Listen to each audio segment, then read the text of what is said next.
आज की कहानी 29 साल पुरानी कहानी है, 1996 की। ये वो दौर था जब टेक्नोलॉजी नहीं थी, सीसीटीवी कैमरा इतना नहीं था, गूगल मैप नहीं हुआ करता था। और ये वो दौर था जब बेंगलुरु आईटी, देश की आईटी कैपिटल या राजधानी भी नहीं बनी थी, बल्कि उसकी तरफ एक शुरुआत हुई थी। बात 4 जनवरी 1996 की है, 4 जनवरी 1996। बेंगलुरु के आउटस्कर्ट पर एक शख्स पुलिस को बताता है फ़ोन करके कि यहाँ एक लाश पड़ी हुई है। फ़ौरन पुलिस की टीम मौके पर पहुँचती है। वहाँ जाती है तो देखती है कि एक डेड बॉडी पड़ी हुई है, और लाश को देखकर पहली नज़र में एहसास हो चुका था कि ये इंडियन नहीं है, फॉरेनर है। एक विदेशी की लाश पड़ी थी, लेकिन लाश के साथ ऐसी कोई चीज़ नहीं थी जिससे उसकी शिनाख्त हो सके। पुलिस ने लाश को कब्जे में लिया, अस्पताल भेजा पोस्टमार्टम के लिए।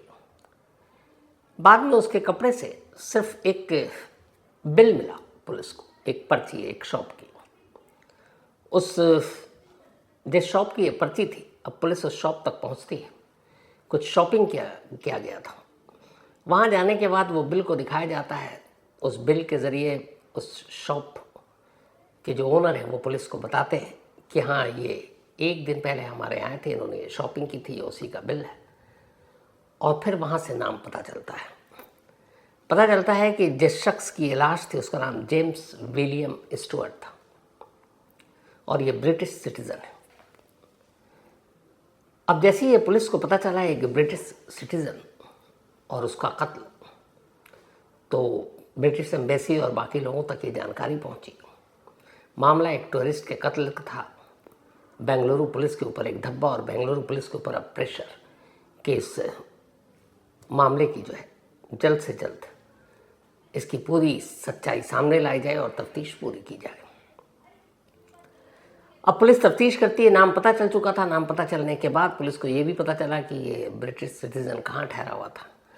तो एक वहीं बेंगलुरु में एक लॉज, उसी लॉज में ये शख्स ठहरा हुआ था। अब उस लॉज का जैसे ही पता चला पुलिस को, तो पुलिस की एक टीम फ़ौरन उस लॉज में पहुंचती है। लॉज में जो मैनेजर बैठा हुआ था उसने बताया कि हाँ, स्टुअर्ट नाम का शख्स यहाँ ठहरा हुआ, लेकिन अकेला नहीं है, उसकी एक पार्टनर भी है, एक फीमेल पार्टनर। पुलिस जाती है, कमरा अंदर से लॉक, डोरबेल बजाया जाता है, दरवाज़ा खुलता है। सामने एक महिला, वो भी ब्रिटिश नागरिक, करीब 27 साल की उम्र, पुलिस वाले वर्दी में थे। पुलिस को देखते ही वो महिला रोने लगती है। पुलिस को कुछ समझ में नहीं आया। वो अभी ये बताने के लिए आए हैं कि तुम्हारे पार्टनर की डेथ हो गई है, उसका मर्डर हो गया, उसकी लाश और उसको ले जाने के लिए आए थे, और ये तफ्तीश करने के लिए कि उसके रूम में क्या क्या है। लेकिन अब यहाँ वो महिला बेतहाशा रो रही है। पुलिस वाले भी हैरान। अचानक रोते रोते उस महिला ने कहा कि मेरे साथ रेप हुआ है, और एक ऑटो ड्राइवर ने मेरा रेप किया। अब जैसे ही ये पुलिस ने सुना, पुलिस के भी होश उड़ गए।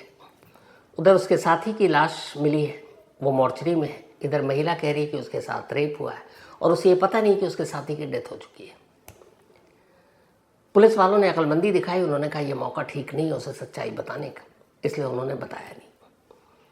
फिर फ़ौरन आला अफसरों को फ़ोन किया गया। उस महिला के भी स्टेटमेंट लिए गए। महिला ने बताया कि असल में 4 जनवरी को वो अपने पार्टनर स्टुअर्ट के साथ इसी लॉज के बराबर में एक रेस्टोरेंट में डिनर करने के लिए गई थी। दोनों जब वहाँ पहुँचे तो डिनर करने से पहले ही अचानक स्टुअर्ट के पेट में कुछ गड़बड़ हो गई, और उसने कहा मेरी तबीयत ठीक नहीं लग रही, लगता फूड पॉइजनिंग हो गया, तो मैं रूम पर जा रहा हूँ, तुम अपने डिनर कंप्लीट करो और उसके बाद रूम पर ही मिलते हैं। उसने भी कहा ठीक है, तुम जाओ। अब स्टुअर्ट रेस्टोरेंट से निकल जाता है और चला जाता है। थोड़ी देर के बाद उसकी पार्टनर अपना डिनर फिनिश करती है, बाहर निकलती है। अब वो रास्ता भटक गई जिस लॉज तक उसे पहुंचना है, वरना वो आई थी पैदल। अब उसे लगा कि रास्ता भटक गए, कहाँ जाए। एक दो लोगों से पूछा, वो इंग्लिश समझ नहीं पाए, उन्होंने बताया नहीं। तभी उसे एक ऑटो ड्राइवर दिखा। उसने उस ऑटो ड्राइवर को उस लॉज का नाम बताया, सुधा लॉज। उसने कहा वहाँ तक ड्रॉप कर दो। अब ये ऑटो में बैठ गई, थकी हुई थी, डिनर किया और ठंडी हवा भी चल रही थी। बैठे बैठे उसकी आंखें लग गई। थोड़ी देर के बाद जब आंखें खुली तो उसने देखा कि वो अब भी ऑटो में है, जबकि उस रेस्टोरेंट से लॉज की दूरी बहुत ज़्यादा नहीं थी। और उसने देखा ये सुनसान जगह है। उसे डर लगा, उसे लगा कुछ गड़बड़ तो नहीं है। उसने फ़ौरन ऑटो ड्राइवर से कहा कि तुम कहाँ ले गए, ऑटो रोको। ऑटो ड्राइवर ने ऑटो नहीं रोका। उसने 2-3 बार कहा, जब उसने नहीं रोका तो उसके पास, उस लेडी के पास बैग में एक पेन नाइफ था, अपनी सुरक्षा के लिए रखा हुआ था। उसने पेन नाइफ निकाला और फिर से कहा कि तुम ऑटो रोको वरना मैं तुम्हें मार दूंगी। ऑटो ड्राइवर ने फिर भी ऑटो नहीं रोका। उसने उसके पीठ पर एक के बाद एक 3 बार पेन नाइफ से हमला किया। तब तक ऑटो बेंगलुरु आउटस्कर्ट में एक सुनसान जगह पर 3 वार के बाद ऑटो वाले को भी गुस्सा आया। उसने ऑटो रोका और फिर उसने उसको घसीटा, ज़मीन पर पटका और फिर उस लेडी के साथ रेप किया। रेप करने के बाद वो वहाँ से भाग गया। थोड़ी देर के लिए लेडी बेहोश भी हुई। होश आया तो देखा कि खुद को सड़क पर, अब वो वहाँ से पैदल चलती है। कुछ लोग मिले, उससे उसने पुलिस स्टेशन का रास्ता पूछा। वो पुलिस स्टेशन पहुँची। जब पुलिस स्टेशन पहुँची तो वहाँ पे 2 पुलिस वाले, अब वो बता रही है कि मेरे साथ क्या हुआ, लेकिन वो दोनों पुलिस वाले जूनियर पुलिस वाले थे, उनको इंग्लिश बिल्कुल नहीं आती थी, वो सिर्फ कन्नड़ बोल रहे थे। तो वो उसकी भाषा समझ नहीं पाए, ये रेप की कहानी बताना चाहती है, वो कुछ और समझ रहे। तो लास्ट में उस लेडी को भी लगा कि कोई हेल्प तो होगी नहीं। फिर उसने सुधा सुधा लॉज बोला तो उन्होंने कहा अच्छा ये रास्ता भटक गई। उन्होंने उसे रास्ता बता दिया। उसके बाद वो लेडी अब वापस लॉज में आ गई। लॉज में आने के बाद वो रो रही है, इधर पार्टनर भी नहीं है और समझ में नहीं आ रहा, तब मोबाइल इतना था नहीं, तो वो इंतज़ार कर रही थी। और तभी ये पुलिस वाले उसके दरवाजे पर पहुंचे और उन्होंने इसकी कहानी सुनाई। अब एक दिन बाद बेंगलुरु के न्यूज़पेपर में 2 स्टोरी थी। एक ब्रिटिश सिटीज़न के कत्ल की और दूसरी उसी की पार्टनर के साथ हुए रेप की। अब क्या ये दोनों मामला एक था या अलग अलग? अब बेंगलुरु पुलिस को इस केस को सुलझाना था। इधर बेंगलुरु के ऊपर एक दाग, एक धब्बा भी लग रहा है कि यहाँ पे विदेशी नागरिक सुरक्षित नहीं है। तब पुलिस की टीम बनाई गई और इस टीम को ये केस सौंपा गया और कहा गया कि अब आप इस केस पर काम कीजिए और इसको जल्द से जल्द सुलझाइए। अब जब पुलिस की टीम ने इस महिला से बातचीत करनी शुरू की कि ऑटो वाले का हुलिया कैसा था, क्या था, तो वो कुछ बता नहीं पा रही, बहुत बुरी तरह से डरी हुई, सहमी हुई। और तब तक अब उसे अपने पार्टनर के कत्ल की बात भी पता चल चुकी थी। तो उसकी मेंटल हालत अब ठीक नहीं थी और पुलिस को भी लगा कि शायद उसके साथ टॉर्चर होगा और ज़्यादा पूछना, क्योंकि वो कुछ बता ही नहीं पा रही थी। इसी दौरान में अब एक डीसीपी थे उस वक्त बेंगलुरु में, प्रवीण सूद, और एक इंस्पेक्टर थे अशोक कुमार। प्रवीण सूद डीसीपी जो थे, उन्हें उस ब्रिटिश सिटीज़न की यानी स्टुअर्ट के मर्डर केस की इन्वेस्टिगेशन की जिम्मेदारी सौंपी गई और इंस्पेक्टर बीबी अशोक कुमार को इस महिला के साथ हुए रेप के केस को सौंपा गया। पूरी टीम बनाई गई ताकि दोनों केस जल्द से जल्द सौंपे जा सके, सुलझा सके। महिला से काफ़ी पूछताछ हुई लेकिन कोई नतीजा नहीं निकल रहा है। इधर लगातार अखबारों में खबर आ रही, क्योंकि उस वक्त न्यूज़ चैनल की बाढ़ भी इतनी थी नहीं। इंस्पेक्टर अशोक कुमार को लगा कि इस महिला से बयान लेना बड़ा मुश्किल काम हो रहा है, क्योंकि इस वक्त वो बड़ी डरी हुई है। जिस पार्टनर के साथ आई उसकी मौत हो गई। इस वक्त बेंगलुरु में, इस देश में एकदम अजनबी, अकेली है और इस हाल में उससे पूछताछ करके उस ऑटो ड्राइवर तक पहुंचना बड़ा मुश्किल है। तब उन्होंने एक दूसरा फैसला किया। उन्होंने उसका भरोसा जीतने के लिए उसे लॉज से बाहर निकाला और कहा आप मेरे साथ आइए। और इंस्पेक्टर अशोक कुमार उसे अपने घर ले गए। उनके घर में बीवी थी और एक बेटी थी। उन्होंने अपनी बीवी और बेटी से मिलाया उस लेडी को और कहा कि जब तक तुम्हारे दोस्त का कातिल और तुम्हारा रेपिस्ट पकड़ा नहीं जाएगा, तुम बेफिक्र रहो, सेफ हो और इसी घर में रहो और तुम हमारी एक फैमिली मेम्बर की तरह हो। अब वहाँ वो 2 दिन रही। 2 दिनों में उस घर में वाइफ और बेटी के साथ रहकर उसे थोड़ा सा अपनापन महसूस हुआ। अब इसके बाद जब लगा कि अब थोड़ी नॉर्मल हो गई, तब अशोक कुमार ने उससे पूछताछ फिर शुरू की कि अच्छा उस रात का इंसिडेंट बताओ। अब तक जितनी बार भी उसने पूछताछ में बताया था, वो जो पेन नाइफ वाली बात थी वो नहीं बता पा रही थी, उसके दिमाग में ही नहीं था। उसने कहा कि मैंने ऑटो वाले को रोकने के लिए कई बार कहा, उसने ऑटो रोका नहीं। तब मैंने बैग से पेन नाइफ निकाला, क्योंकि मैं अपने साथ रखती हूँ हमेशा, और मैंने उसके पीठ पर 3 बार वार किए थे और वो तीनों बार जख्मी भी हुआ। अब अशोक कुमार को ये बात लगा कि इसमें कुछ ऐसी चीज़ है जिससे हम उस ऑटो ड्राइवर तक पहुंच सकते हैं।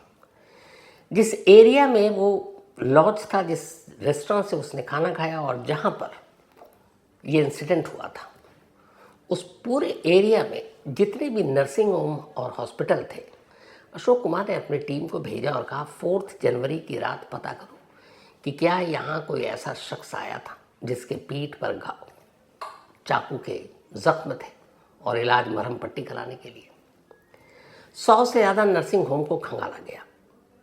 फिर कामयाबी मिली। एक नर्स थी, केरल की नर्स थी जो बेंगलुरु में काम करती थी। उसने कहा हाँ साहब, उस रात एक शख्स आया था और उसके पीठ पर ही 3 जख्म थे और तीनों जख्म किसी नुकीली चीज़ के थे। तो हमने उसकी मरहम पट्टी की और उसके बाद वो चला गया। तो पूछा गया नर्सिंग होम में आया तो उसने अपना नाम पता तो बताया होगा। तो उसने कहा उसने अपना नाम बताया था। अब उस रात की रजिस्टर या लिस्ट निकाली गई तो उसमें उसका नाम लिखा हुआ था। नाम था कदिरेश, उम्र 28 ईयर, लेकिन एड्रेस नहीं लिखाया था उसने। अब कदिरेश 28 साल का एक शख्स, उसे बेंगलुरु में ढूंढना बिना पते के बड़ा मुश्किल काम था। अब कैसे किया जाए? तो फिर इंस्पेक्टर अशोक कुमार ने कहा कि चलो कदिरेश नाम से आरटीओ में ये पता करते हैं कि क्या कोई ऑटो चालक है जिसके नाम पर ऑटो है, क्योंकि ऑटो चलाने के लिए भी आपको लाइसेंस चाहिए होता है और रजिस्ट्रेशन होता है। अब आरटीओ में अलग अलग जगहों पर पुलिस टीम को भेजा गया। इत्तेफाक से फिर कामयाबी मिली। एक आरटीओ में कदिरेश के नाम पर रजिस्ट्रेशन और ऑटो का सारा डिटेल मिल गया और साथ में उसका एड्रेस। इत्तेफाक की बात यह है कि जो ये एड्रेस था ये एक पुलिस स्टेशन के ठीक पीछे का था। अब पता मिला, पुलिस की टीम फौरन पहुंचती उस एड्रेस पर, वहां कदिरेश नाम का वो शख्स मिल जाता है। पुलिस उसे दबोचती है, उठाकर थाने लाती है। लेकिन अब यही कदिरेश है और यही वो रेपिस्ट है, इसको कंफर्म करना था। तो इंस्पेक्टर अशोक कुमार की टीम 4 ऐसी फोटोग्राफ्स लेती जिनमें एक कदिरेश का है और उन 4 फोटो को लेकर उसी नर्स के पास पहुंचती है और जाकर वो चारों फोटो रख देती है और कहती है अब आप बताओ इन चारों में से वो कौन है जो उस रात मरहम पट्टी के लिए आया था। नर्स चारों तस्वीर देखती है और ठीक कदिरेश की तस्वीर को देखकर पहचान लेती है। कहता है यही शख्स है, वो कहती है, जो उस दिन जख्मी था और जिसकी मैंने मरहम पट्टी की थी। अब नर्स विटनेस थी और जिसको पकड़ा गया था वो कदिरेश था, ये कंफर्म हो गया। अब इंस्पेक्टर अशोक कुमार की टीम खुश कि चलो केस लगभग सॉल्व कर लेंगे। लेकिन तभी उनके सीनियर अफसर का फ़ोन आया और सीनियर अफसर ने कहा कि अब ये केस आपसे लिया जाता है, ये केस आप सीओडी, जो बाद में आप सीआईडी जिसे हम कहते हैं, उनकी टीम को सौंपा जा रहा है, इसलिए कि ब्रिटिश एम्बेसी से और गवर्नमेंट के ऊपर से बहुत प्रेशर है कि एक ब्रिटिश सिटीज़न का कत्ल हो गया और एक के साथ रेप, लगातार अखबार में सुर्खियाँ हैं। बेंगलुरु पुलिस के लिए बड़ी शर्मनाक है और सरकार भी शर्मिंदा है। तो इसीलिए अब लोकल पुलिस से ये केस लेकर सीआईडी या उस ज़माने की सीओडी को सौंपा जा रहा है। अशोक कुमार और उनकी टीम को बड़ा धक्का लगा। इसलिए धक्का लगा क्योंकि अब वो केस सुलझाने के बिल्कुल करीब थे। जो ऑटो ड्राइवर था, जो रेपिस्ट था, बस कुछ देर पहले उनके शिकंजे में था, लेकिन ऑर्डर था ऊपर से। अब वो पहुंचते हैं सीआईडी ऑफिस। सीआईडी की टीम तैयार थी। कदिरेश को कहा गया आप इनके हवाले कीजिए। इंस्पेक्टर अशोक कुमार की टीम ने हवाले कर दिया। केस के रिलेटेड जितने भी डॉक्यूमेंट्स फाइल थे वो सब उनके हवाले। अब ये टीम अपने आप को ठगा हुआ महसूस कर रही है कि इतने दिनों की मेहनत और जब सब कुछ होने वाला था तब ये केस सीओडी या सीआईडी को देना पड़ा। खैर, दिल पर पत्थर रखकर ये लोग हट गए। उधर दूसरी टीम लगी हुई है उस मर्डर केस की जांच में, लेकिन उसमें अभी तक कोई क्लू नहीं मिल रहा है। तो क्या कदिरेश इन दोनों इंसिडेंट में शामिल था? अभी तक कोई ऐसा सबूत नहीं मिल रहा था। खैर, अब सीआईडी की टीम कदरेश से पूछताछ करती है। उस दौर में एक बड़ी सीआईडी की ये थी कि हम आम पुलिस नहीं है, हम स्पेशल पुलिस है, तो किसी से पूछताछ करते वक्त उसे टॉर्चर वॉर्चर नहीं करेंगे, क्योंकि पुलिस लॉकअप में टॉर्चर वॉर्चर के बड़े किस्से उस वक्त मीडिया में भी आए थे और उसको लेके पुलिस एक तरह से बदनाम हो रही थी। तो अपनी इमेज बेहतर बनाने के लिए सीआईडी या सीओडी ने यह तय किया था कि हम लॉकअप में किसी को टॉर्चर नहीं करेंगे, बल्कि हम उसे दूसरे तरीके से पूछताछ करके सच उगलवाने की कोशिश करेंगे, मेंटली अलग अलग गेम खेलकर। लेकिन ये तरीका काम नहीं आया। वो बार बार पूछें और कदरेश मुकर जाए, बोला साहब मेरा तो कोई लेना ही देना नहीं है, न मैंने रेप किया, अब न सीसीटीवी कैमरा न बाकी कुछ चीज़ें, सिर्फ एक नर्स का स्टेटमेंट। अब पुलिस के भी ये कि प्रूफ सबूत तो है नहीं, और यहाँ मामला ब्रिटिश हाई कमीशन और ब्रिटिश तक है कि कहीं गलत पकड़ लिया तो और भग पिटेगी। कदरेश लॉकअप में है सीआईडी के, लेकिन अपने आप को बेकसूर बता रहा है और जुर्म कबूल नहीं कर रहा है। उस नर्स के अलावा कोई और ऐसा प्रूफ एविडेंस भी नहीं है, क्या करें, और टॉर्चर कर नहीं रहे। जब कुछ दिन बीत गए और कुछ भी हाथ नहीं लगा, तो फिर सीनियर अफसरों ने एक मीटिंग की और उन्होंने कहा कि ये कुछ बोल तो रहा नहीं है, तो क्या किया जाए। तो फिर इस जो सीआईडी के बॉस थे उस वक्त, डीसीपी, उन्होंने कहा ये ऐसे उगलेगा नहीं, एक काम करते हैं, जिस टीम ने इसे पकड़ा था वापस इसको उसी लॉकअप में भेज दो, शायद वो लोग कुछ कर ले। अब अशोक कुमार जिन्होंने इसको पकड़ा था, जिनसे ये केस ले लिया गया और जो ठगा हुआ महसूस कर रहे हैं वो और उनकी टीम, अचानक उनके पास फ़ोन आता है कि जिस कदरेश को आपने पकड़ा वो अपना मुंह नहीं खोल रहा है और टाइम वेस्ट हो रहा, हमारे ऊपर प्रेशर है, एक ट्राई आप कर लीजिए, लेकिन एक शर्त है, आप उसको टॉर्चर नहीं करेंगे, आप लॉकअप में उसे मारेंगे पीटेंगे नहीं, बाकी आप जैसे चाहें मुंह खुलवा लीजिए, लेकिन टॉर्चर नहीं होना चाहिए। अशोक कुमार और उनकी टीम को लगा चलो जो केस हमने शुरू किया ख़त्म भी हम ही करेंगे। उन्होंने कहा शर्त मंजूर है। अब कदरेश को वापस अशोक कुमार की टीम को सौंप दिया गया, वो उसे लेकर पुलिस स्टेशन आए। पुलिस स्टेशन लाने के बाद अब शर्त से बंधे हुए थे, टॉर्चर तो करना नहीं है, मुंह कैसे खुलाए, तो अलग अलग तरीके से पूछताछ हुई। जब सारी पूछताछ हुई, हर बार कदरेश लगातार इनकार करता रहा कि मैंने रेप नहीं किया। कुछ दिनों तक जब वो सीओडी या सीआईडी के कब्जे में था, तो उसे लगा कि अब ये लोग भी मान चुके हैं कि मैं बेकसूर हूँ। यहाँ पुलिस स्टेशन आने के बाद भी एक दिन तक उससे ऐसी पूछताछ होती रही, वो लगातार इनकार करता रहा और अब उसका कॉन्फिडेंस बढ़ता जा रहा है कि ये पुलिस वाले अब मेरा कुछ नहीं कर पाएंगे और मुझे छोड़ देंगे, क्योंकि इनके पास कोई सबूत है नहीं। इनकार कर रहा है, एक्सेप्ट नहीं कर रहा है। तभी अशोक कुमार ने कहा कि इतने दिन हो गए इसकी कस्टडी लिए हुए, ये मुंह नहीं खोल रहा है, चलो पुलिस अंदाज छोड़ते हैं, एक नया तरीका अपनाते हैं। अब उन्होंने उससे और अपनी टीम से कहा इससे सिर्फ दोस्ती से बात करो, कोई केस के बारे में नहीं, कोई क्राइम के बारे में नहीं, कोई रेप के बारे में नहीं, उसके परिवार, उसकी फैमिली, उसकी रोज़मर्रा की ज़िंदगी, उसके शौक़, उसकी पसंद नापसंद, मूवी, इन सब के बारे में बात करो। और अब अचानक अगले दिन सुबह से कदरेश से ऐसी बातें, क्या हाल है, कैसा है, परिवार में कौन है, तेरे शौक़ क्या है, फिल्में कौन सी देखता है। अब वो भी लगा कि यार, और उसे ये भी एहसास है कि इतने दिन हो गए, मुंह तो खुलवा नहीं पाए, अब खुलवा भी नहीं पाएंगे और मुझे छोड़ देंगे, और ये भी कि थोड़े दिन की बात है, बस कुछ फिर तो तुम बाहर ही चले जाओगे, चलो कोई बात नहीं, अब दोस्ती ही जैसा है। पूरे 24 घंटे उसे इसी तरह से बातचीत की गई। अब कदरेश को आ गया कॉन्फिडेंस कि ये लोग अब अपने झांसे में आ चुके हैं और दोस्त की तरह है। तभी फिर इंस्पेक्टर अशोक कुमार आए।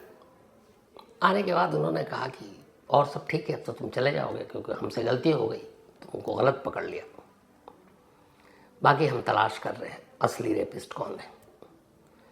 अब उसके दिमाग में आ गया कि उसका चारा जो फेंका था एकदम सही है, ये लोग अब उस पर शक नहीं कर रहे हैं।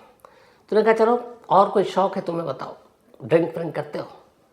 उसने कहा साहब मैं शराब नहीं पीता, हाँ बियर पी लेता हूँ, क्योंकि शराब मुझे चढ़ जाती है। और चढ़ जाती है तो मैं उल जुलूल बोलने लगता हूँ। तो उन्होंने कहा अच्छा कोई बात नहीं, चलो पुलिस वालों को भी बियर पी लो, उसके बाद तो फिर तुम अपने घर, हम अपने घर। वो खुश। 2 बियर मंगाई और साथ में कुछ पुलिस वालों को जो ड्रिंक करते थे उनके लिए भी मंगाई और कहा साथ बैठ जाओ। अब जो 2 बियर आई, उस दोनों बियर में इन्होंने, पुलिस वालों ने थोड़ा थोड़ी ब्रांडी डाल दी। उसको जानकारी नहीं है कदरेश को, ताकि बियर से नशा ना आए लेकिन बाकी से आ जाए। अब ब्रांडी डाल के फिर बियर की बोतल का ढक्कन बंद किया गया और उसके बाद बियर अब सर्व किया गया। 25 मिनट में दोनों बोतल खाली, कदरेश पी चुका और अब बातें भी कर रहा है, पुलिस वालों के कंधे पर अपना हाथ भी रख रहा है जैसे दोस्त है। धीरे धीरे अब अशोक कुमार को लग गया कि इसके सर नशा चढ़ चुका है। फिर उन्होंने कहा अच्छा ये बताओ उस रात हुआ क्या था। इस कदर नशे में था कि जो इतने दिनों से पुलिस को घुमा रहा था, अब वो बोलना शुरू हो गया कि साहब मैं रेस्टोरेंट से जा रहा था, वो एक फिरंगी थी गोरी, अचानक उसने रास्ता भटक गई थी, मुझे गेस्ट हाउस छोड़ने के लिए कहा, मैंने बिठाया, फिर रात का वक्त था, मेरी नीयत ख़राब हो गई तो मैं उसको सुनसान जगह पर ले गया, उसने मुझे पीछे से कुछ मारा भी, फिर वहाँ जाकर मैंने उसके साथ रेप किया। बोला इससे पहले भी मैंने कई बार ऐसी कोशिश की थी लेकिन नहीं कर पाया था, इस बार हो गया और निकल गया। ये सारी बातें जो हो रही थी और ये जो सारी बियर पार्टी ऑर्गेनाइज की गई थी एक पुलिस स्टेशन के अंदर, वो सारे रिकॉर्ड हो रहे थे ताकि ये प्रूफ सीनियर लोगों को भी दिखाया जाए, क्योंकि पुलिस लॉकअप में उसका सिर्फ दिया गया बयान कोई भी नहीं मानता। तो ये सारी चीज़ें रिकॉर्ड हो रही थी। जब सारी चीज़ें हो गई तो फिर अशोक कुमार जी ने अपने सीनियर अफसरों को दिखाया। अब यहाँ एक सवाल था कानूनी पेच कि क्या नशे में दिया गया बयान माना जाएगा, लेकिन इस बयान के साथ उसने जो रेप के बाद जो कुछ किया था वो सारी चीज़ें धीरे धीरे करके कोलैबोरेट की गई, उन सारी चीज़ों को भी सबूत के तौर पर इकट्ठा किया गया। फिर उसे ऑफिशियली अरेस्ट किया गया, कोर्ट में मामला गया। 98 में जजमेंट आया। 98 में कोर्ट ने उसके पुलिस स्टेशन में इस पुलिस वालों की तरफ से दी गई बियर पार्टी में जो कुछ कहा, उस रिकॉर्डिंग को सुनने और उस रिकॉर्डिंग के सपोर्ट में जो एविडेंस थे उसको देखने के बाद कादिरेश को उम्र कैद की सज़ा सुनाई। तो एक थाने में दी गई एक बियर पार्टी जो बड़े बड़े अलग अलग तरीक़ों से भी मुंह नहीं खुलवा पाई, 2 बोतल बियर ने वो काम कर दिया। तो कहानी का एक पार्ट। इसके बाद उधर उम्र कैद की सज़ा हुई, तब तक वो ब्रिटिश लेडी वापस इंग्लैंड चली गई थी। इस कहानी का दूसरा पहलू ये है कि उस लेडी के जिस दोस्त का मर्डर हुआ था स्टुअर्ट, उसके कातिल का सुराग नहीं मिला। ये दोनों इंसिडेंट अलग अलग थे और बदनसीबी ये कि दोनों एक ही दिन हुए। जिस दिन रेप हुआ और उधर स्टुअर्ट का मर्डर हुआ, लेकिन ये 2 अलग इंसिडेंट थे। इस कादिरेश के ऊपर सिर्फ रेप का मुकदमा चला और इसी सिर्फ रेप के लिए उसे उम्र कैद की सज़ा हुई थी, लेकिन स्टुअर्ट का मर्डर क्यों हुआ, किसने किया, ये पता ही नहीं चला। तो ये थी 29 साल पुरानी वो कहानी।